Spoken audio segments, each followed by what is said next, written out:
Thanks for tuning in, guys. Video 14 or 15, I'm going to try to get 720p going, so it looks a little bit easier to see some of the details, and I don't have the graphics way up either anyway, so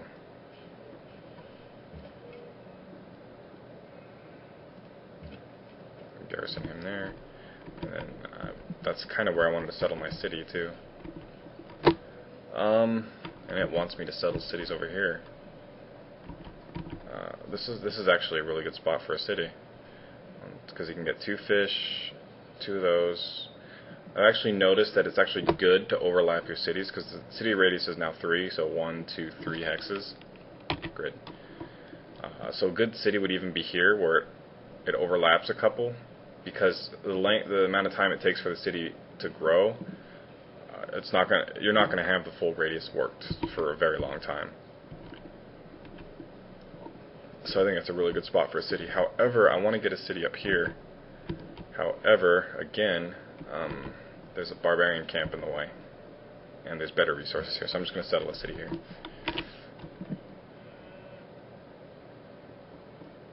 Let's send this clown shoe up here. Some ugly rendering going on.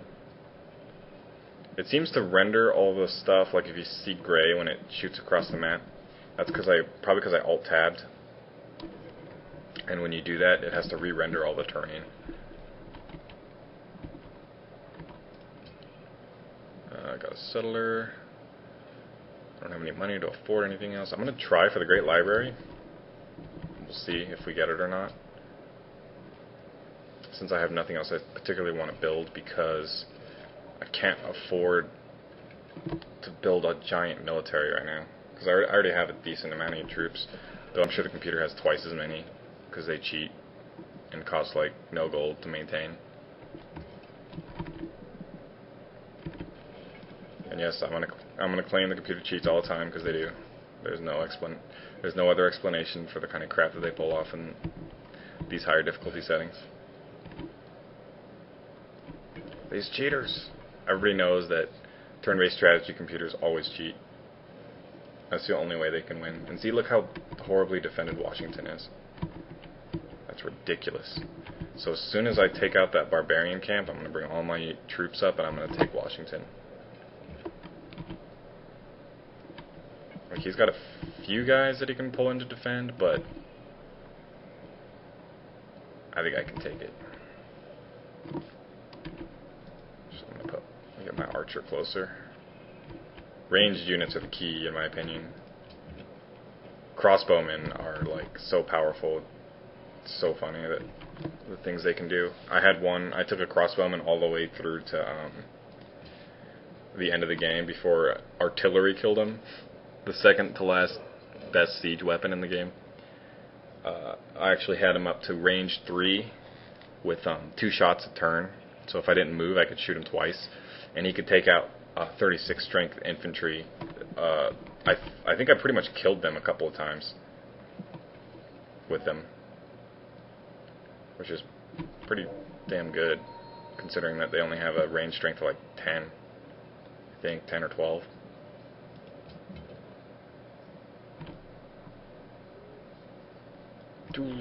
And I hate, one time I was just these short little games that I played, Egypt versus Persia. Darius gets his, that's not Darius, I saw him around here somewhere. They have the Immortals, which are spearmen, and even if you shoot them with a ranged weapon, they get a 100% defense bonus, because it counts, you're shooting from a mounted unit, and they get double strength versus mounted units, which is kind of odd. Doesn't really make a whole lot of sense that I mean, they have shields, but so do like swordsmen, and they don't get a bonus. But yeah, Fraps does kill the frame rate a lot, so this is a lot laggier than it normally would be. Ooh, and that's a great spot for a city up here. That's it, right there would be a great spot for a city.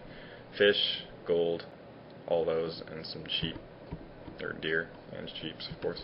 I don't know what's up with this map, and sheep everywhere. Unit needs orders. Alright. So to get that village, that camp next turn, Get our city settled in a few turns, which will help our gold situation out. And watch these two fight each other. It's kind of funny. Distract Washington enough for me to take his capital.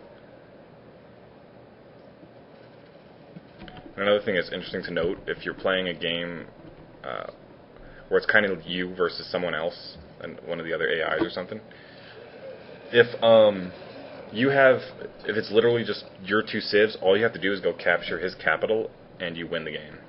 You don't have to capture every capital. You just have to be the last person in control of yours in order to win. So if they've lost all theirs, see, there's an immortal. Immortals were actually they're really good in this one because they heal. They're 8 strength instead of 7 strength spearmen, but they heal at twice the normal rate, which is really powerful considering how slow things heal. There's an extra 50 gold and another warrior costing us about 3 gold a turn to maintain. There's a promotion here. There's a lot of mountainous terrain, so I'm going to get drill. It's 20% combat strength in rough terrain. So we're probably going to get the Great Library, which is silly because I'm not even trying. Alright. What is this city even doing?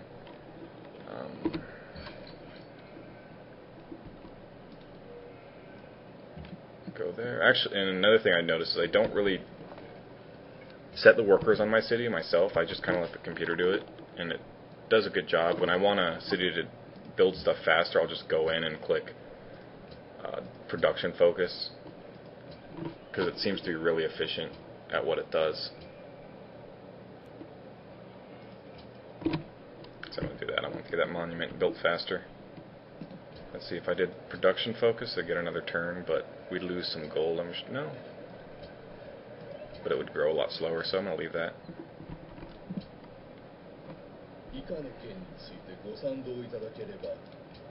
Sure. Another thing that they have done with diplomacy, and it's probably for realism, is they've got rid of the plus, the little, the score screen, of course. The score's up here. Shut up, you. Sorry. I meant to keep those up for you guys, but it's such a habit, even from Civ 4, that you just click them away because you see them all the time. Here's the score screen. Darius is on top so far. You can't see what they're, aside from hostile or at war, and maybe if you had like ally or defensive pact, it would tell you. But there's no +5, we've been at peace for forever, or -1, or you nuked us, like in Civ 4. You can't, I guess they're not as transparent in that sense, and that makes sense because you wouldn't know every one of their moods and reactions. So the AI feels more dynamic, but they also feel a little more erratic sometimes because they'll do, like, you'll be at war with them and then get the peace, and they'll immediately start asking you for like pacts of secrecy against people and other weird stuff that doesn't make a whole lot of sense considering that you were just fighting them a couple turns ago.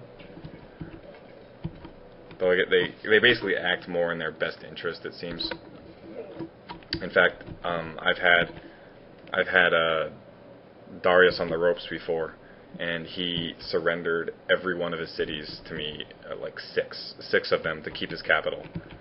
He's like, here's all my cities, here's all my gold, here's all my stuff, just don't kill my capital, because then I'll be gone. So that's kind of interesting when that happens. The pasture for some production.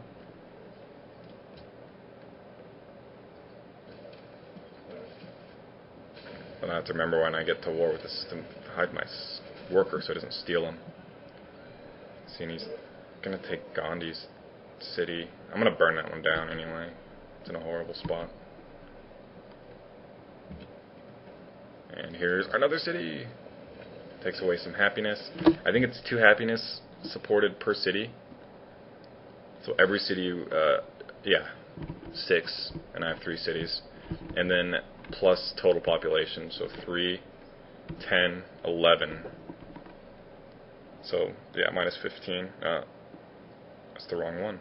Minus 17, 6 and 11. Since you can all add like me. He's got like nothing defending his capital, which is odd considering that the AA will give away everything they own to keep their capital alive.